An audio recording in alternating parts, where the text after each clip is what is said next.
Good afternoon and welcome to the Oneburg Three Rivers podcast for Wednesday, March 6th. I am your host, Ed Troop. Hope everybody's doing well out there. And joining me as my co-host, as he does each and every week, is Mr. Brian Carruthers. There he is. All right. Hey, Ed, how are you, man? I'm so sorry I was caught in traffic. Andrew probably knows that after being in town for 29 years on TAE, that this town is unpredictable. I had it all planned out, was going to make it from Bridgeville to Moon, the beautiful studio, the warm lights, and then the Parkway happened. Look So at I'm in that. I don't even know where I'm. I think I'm at a roller skating rink somewhere. There's no kids. Don't worry. Are there still rolling skate or skating rings in the Pittsburgh area? I thought that was a thing of the past. Well, I'm right by Scally's, right by the golf course. I think it used to be an ice rink, but now it's a church. How does that work? Oh man, it's come full circle. It's come full circle, my friend. Yeah, I'll investigate it. Lots to talk about this week. And we have our special guest now joining us here on the show is Mr. Andrew Stockey from WTAE. Andrew, good afternoon and welcome aboard to the Three Rivers podcast. Good afternoon, gentlemen. And by the way, there is a roller rink on Neville Island, believe it or not. That, you know what? And it still looks like it's 1965 there. It does. I've been in there before for a story, so it does exist. I actually thought that might have been like the beginnings of COVID, that it lived in that in that roller rink. It's still alive. Still alive and kicking. Yeah. Hey, Andrew, congratulations, man. 29 years this week on WTAE. Holy cow. Yeah, it's funny. My anniversary comes up every year, and I don't do it because I want a whole lot of applause. It's my chance to say thank you to everybody, because I know in this business to be able to do something for 10 years is a long time at the same place. 20 years is a long time. 25 is a long time. So to be able to do this now for 29 years is really, I'm very thankful to the viewers who invite me to their homes and trust me to deliver the news and sports every night. And for the business that you're in, this longevity, at least at one city or at least one station, I mean, it's absolutely unheard of. Well, I think the company has a lot to do with it. We're owned by Hearst Broadcasting, which is a wonderful company to work for. The station itself is a great place. It's a family atmosphere. It's just been a really good fit. And I think that's the thing. I mean, if you find a place that you fit in, then, eventually it becomes your home and you can't really imagine leaving it. So it's been, like I said, 29 years and, knock on wood, hopefully a 30th. And you're catching up. I was doing some research yesterday. It looks like Sally has you at 38 years. Joe DiNardo was like 35. You're getting very, very close. But you only look like you're 30, man. How can you be on TAE for 29 years when you're only 33 years old? Well, you're very kind, but I'm not going for the all-time record here. I'm not worried about trying to, be in that top 3 of all time. I mean, yeah. Honestly, if I make it, another 5 years, I'll be happy. If I make it another 5 months, I'll be happy. At this point, it's kind of like you don't really worry about how long you've been there. And I don't think of myself as somebody like a Joe DiNardo or Sally Wiggin, who are really iconic figures in not just Pittsburgh, journalism, but Pittsburgh itself. And I'm not of that class wherever. No, you are in that class, Andrew. You are humble, but you are in that class. Nobody talks about my hair. I don't have the sports segment named after me. It's just, it's not going to happen. It'll get there. You know what's crazy is, and Ed and I went to college together. We both graduated from Point Park in 2002.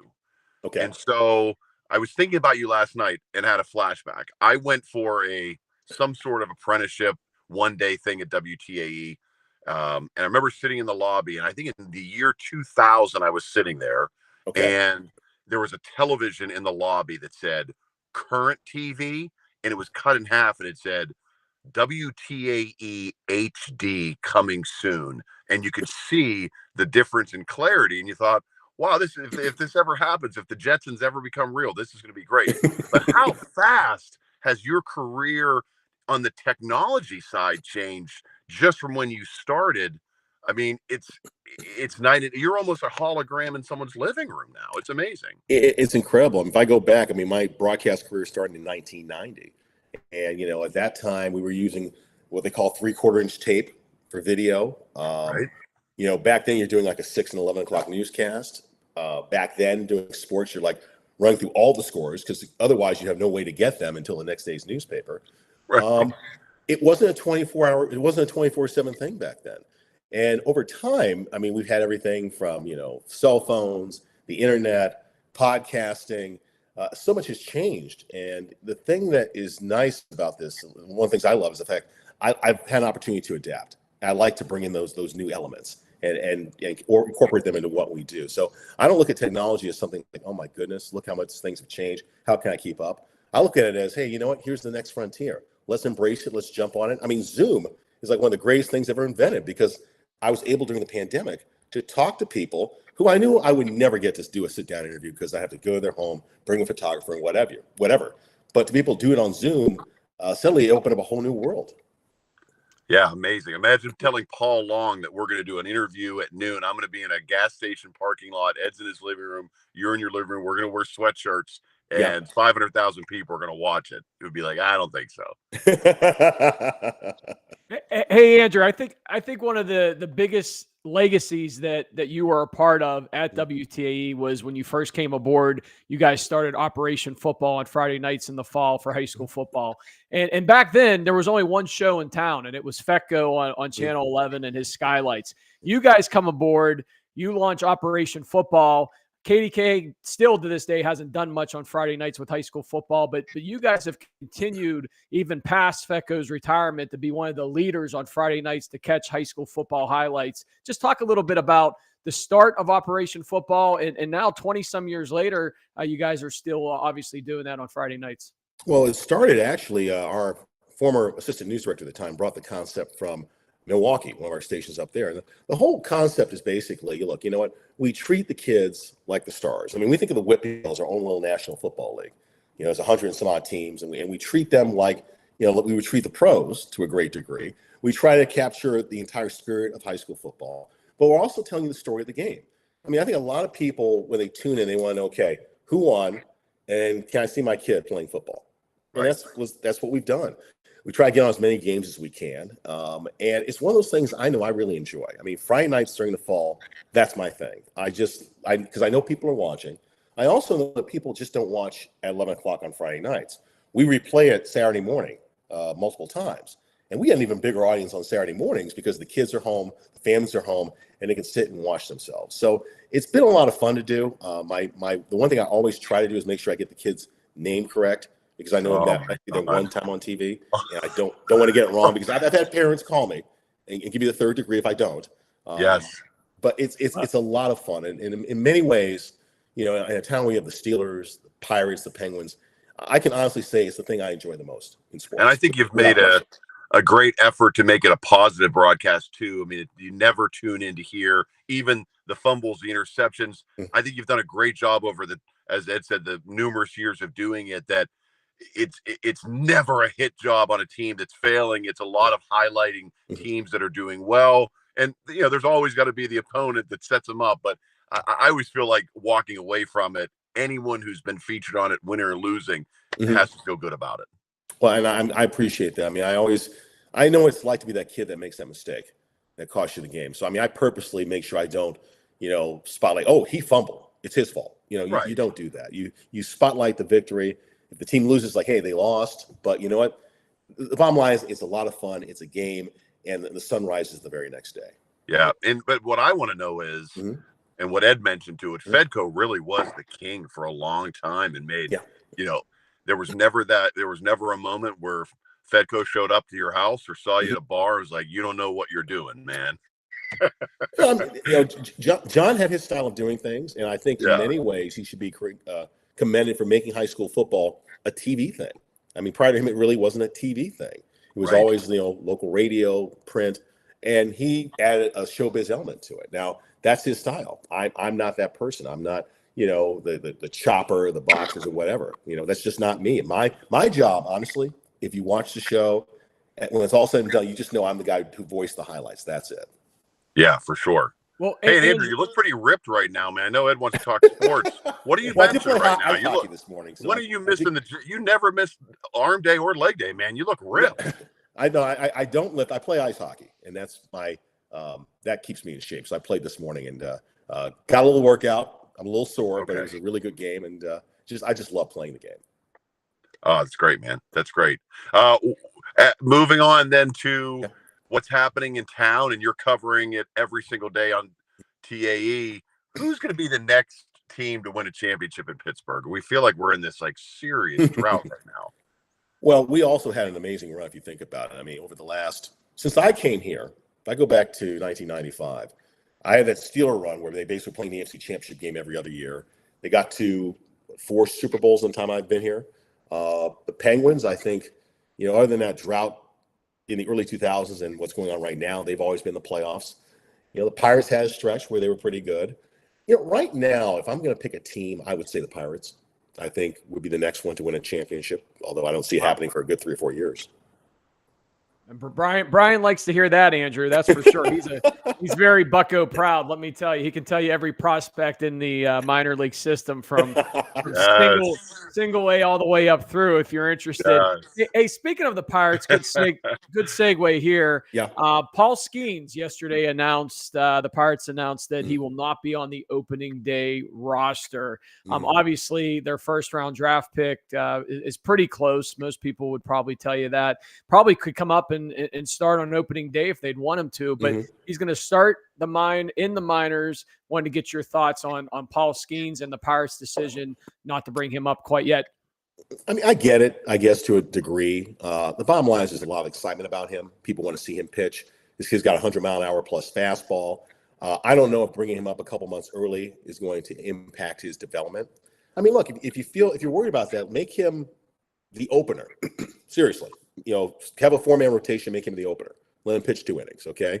But people want to see him pitch. And I think keeping him in the minors, I mean, I'm not sure what boxes, as Ben Cherington says, he still needs to check. I think he's ready to get out there and perform. And you might be surprised. I mean, he's grown up in a hurry. His outings so far have been pretty good.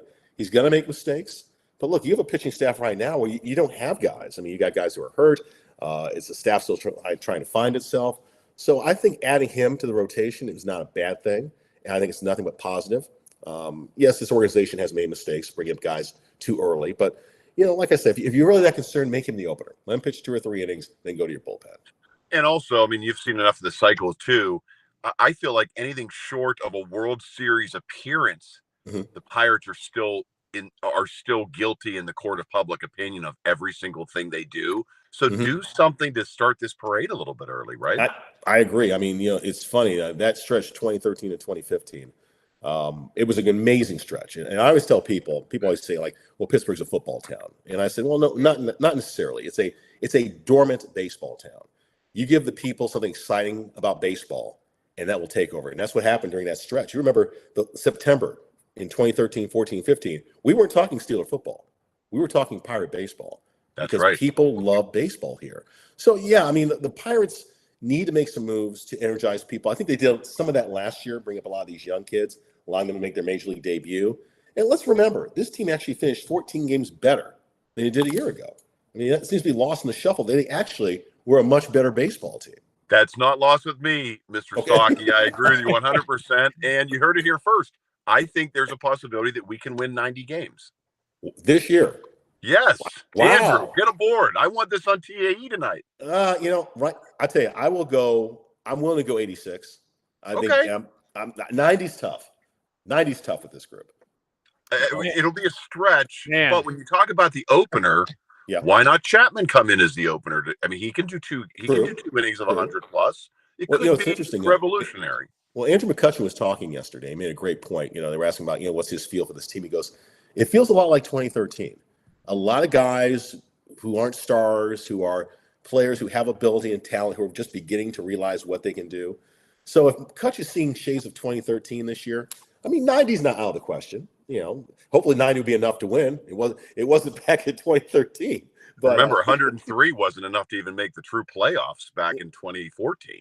Wasn't it crazy? I mean, I remember that one year we had 3 teams in the Central that won 95 games. Yep. That was insane. That just doesn't happen. And I believe none of them made the World Series. No. I mean, the Cardinals and Pirates had that playoff series. Cardinals won, and that was it. Yeah, that is absolutely wild. The Buccos 5-6 so far in Grapefruit League play as they continue to march on in Florida and get ready for the 2024 season. Have you been to Bradenton yet, Andrew? I have not. No, actually, I did not go down this year. I go down like every other year. I did not go down this season. Are you not pulling your way to TAE, the 29th anniversary? Come on, man. Get him down there. Yeah, I do love spring training, though. I even go as a fan. I usually take a week off normally and go just to awesome. check out a bunch of teams, not just the Pirates. Yeah, I mean, there's so much going on, and I'm just not going to have an opportunity to get down there this year. But I mean, I'm following what's going on. I'm excited. I'm looking forward to when Derek Shelton comes back up here, talking to him. I actually enjoy talking to him. He's an interesting person. Interesting interview. And do you find that it's tough to be in your role? You want to stay objective, right? Clearly, you and I are both brothers in love of the Pirates, so we don't even have to go there. But it's got to be tough, right? That people will say, 29 years in, Andrew, tired of you selling the Pirates to me. They stink. But you do have to kind of walk that line, don't you? Well, I'm a fan, but I am not somebody who gives my opinion a lot. You may notice that. I mean, for me to do this is very unusual. I'm not on television. When you watch me at night, given how much time I have, I don't sit there and give you my opinion. I just don't. I don't think people tune in to hear what I think. I think they tune in to hear what I know and what I've learned.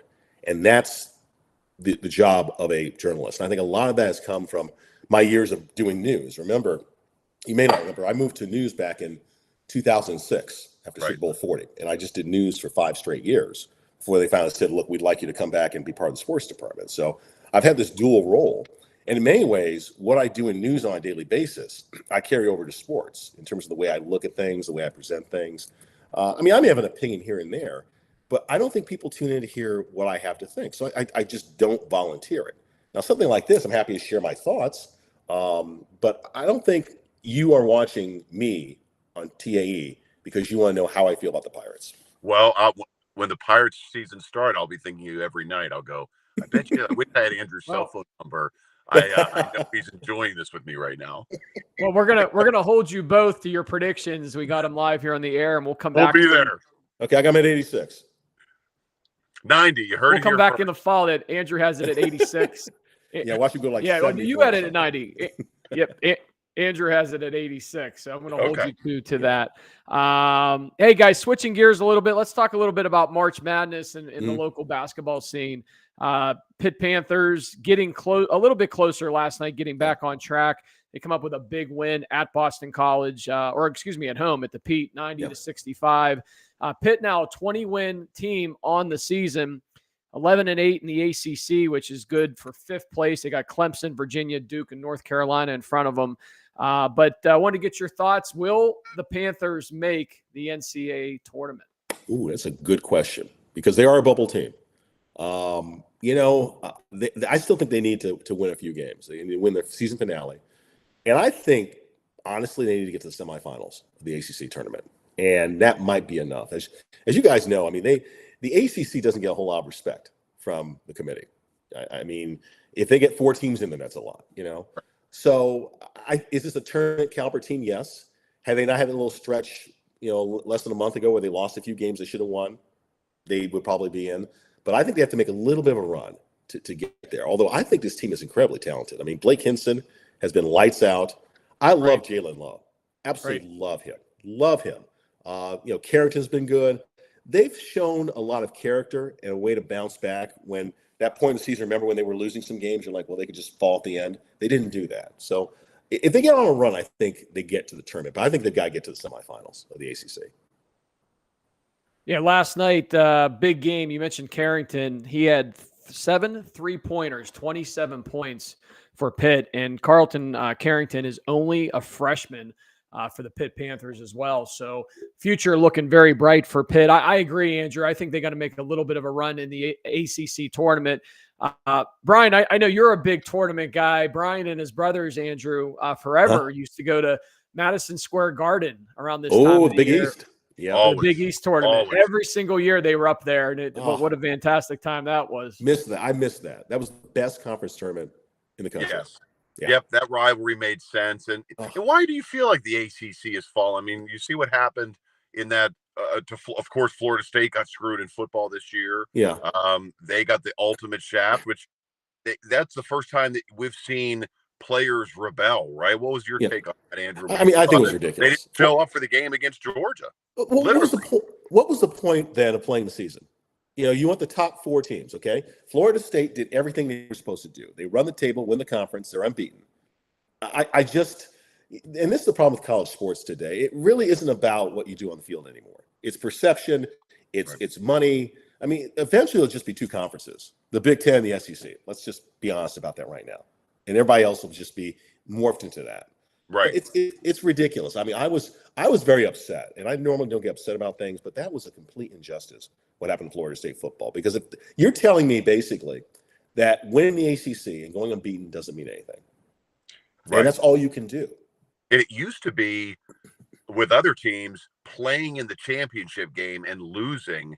It was worse to not. It was better to not even make that game than go to the game and lose, which made no sense.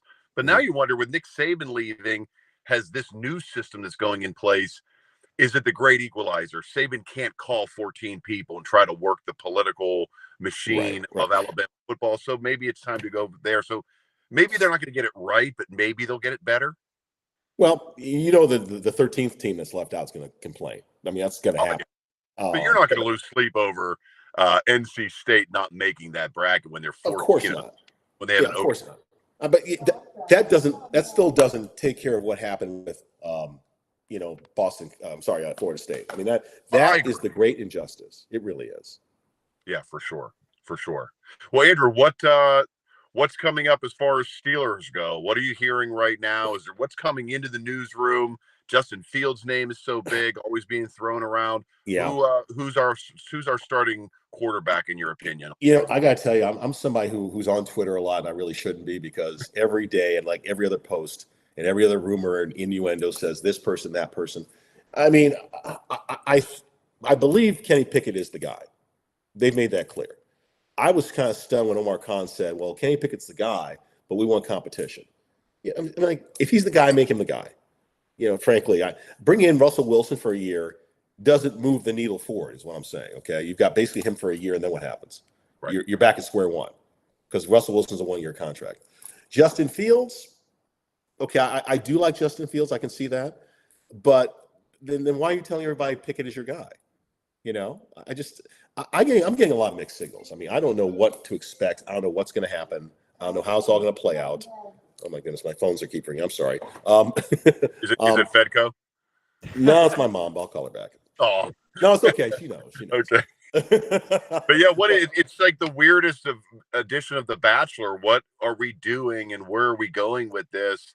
My issue with it, and I don't know if you agree or not, is all these guys they're talking about are not winners. I mean, there's no one who's coming in we're not bringing Joe Namath in to save the Steelers ship. Right. Field can't save the Bears. Tannehill didn't save anybody. Russell Wilson was booed out of town after they were going to give him all this money. Maybe it is worthwhile for Pickett to see what happens, because maybe he is Joe Burrow, and Burrow needed a little bit of time. So did Trevor Lawrence. I think so too. I think he should have 1 year with offensive coordinator that everybody trusts. And Arthur Smith apparently is that guy. And let's see what happens. My only sadness is the fact that Mason Rudolph, who even before he got to the Steelers, if you remember, he was at Oklahoma State and they played Pitt 7 years ago at the stadium.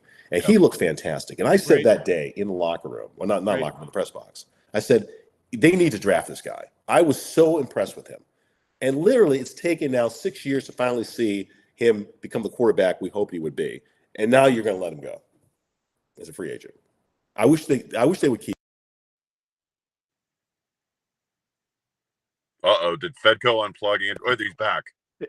Guys, you still there? Yeah, we got you back, Andrew. Go ahead. What was your thought there about Mason Rudolph and what the Steelers should do?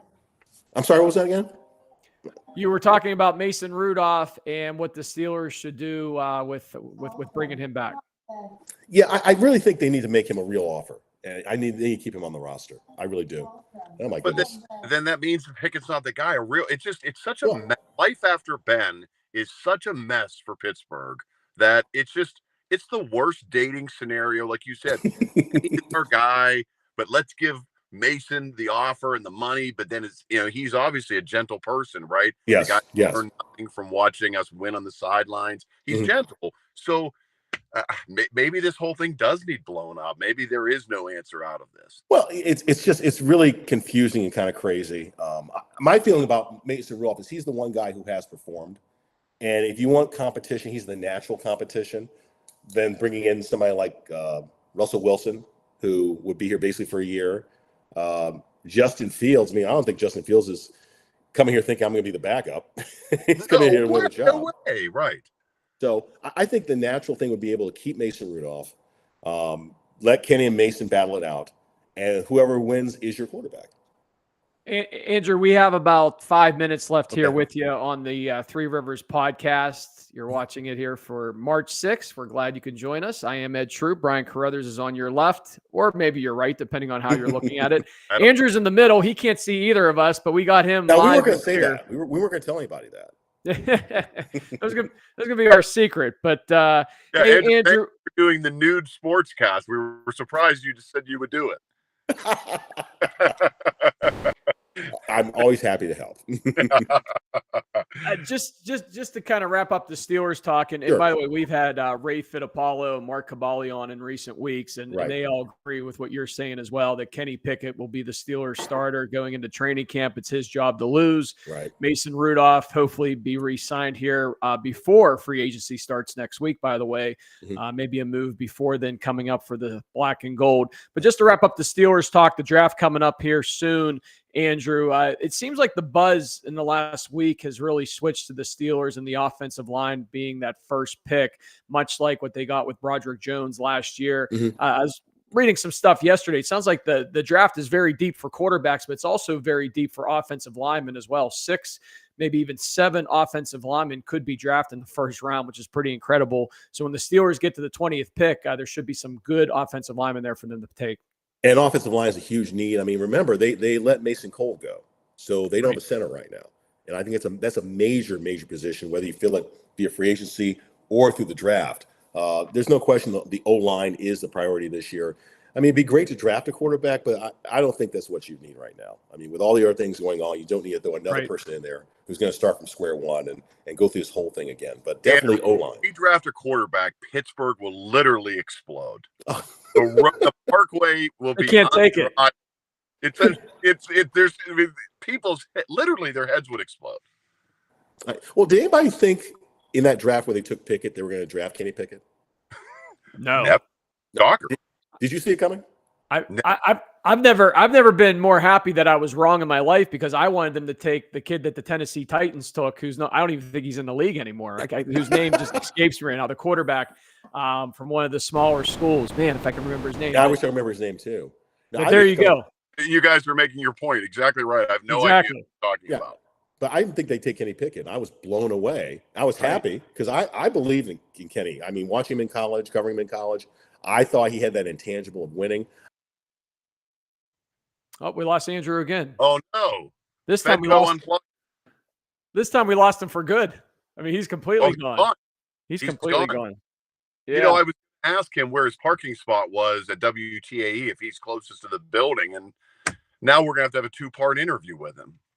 Well, let's give him another minute or two, my friend. Here he is. He's coming back on. Hold on. We'll get Andrew back here on the broadcast. Some technical difficulties. Still trying to work him back on here, my friend. We got him. Actually, he's on here twice now, which is kind of interesting. What a dream. Not only do we have Andrew Stockey on, we have a new up-and-coming sportscaster named Andrew Stockey who's going to be with us. Hold on. Wait. Hold on. Wait a minute. Let's try again. Nope. He's gone again. There we go. Well, we tried. Let's give him another minute to come back on. He just popped up again, trying to get his camera in order here. Brian, good discussion with Andrew, though. I mean, as you said, 29 years at WTAE, which is pretty amazing. And, he's been through it all here. I mean, interesting. You said Paul Long, 35 or 40 years? Sally Wiggin, 33.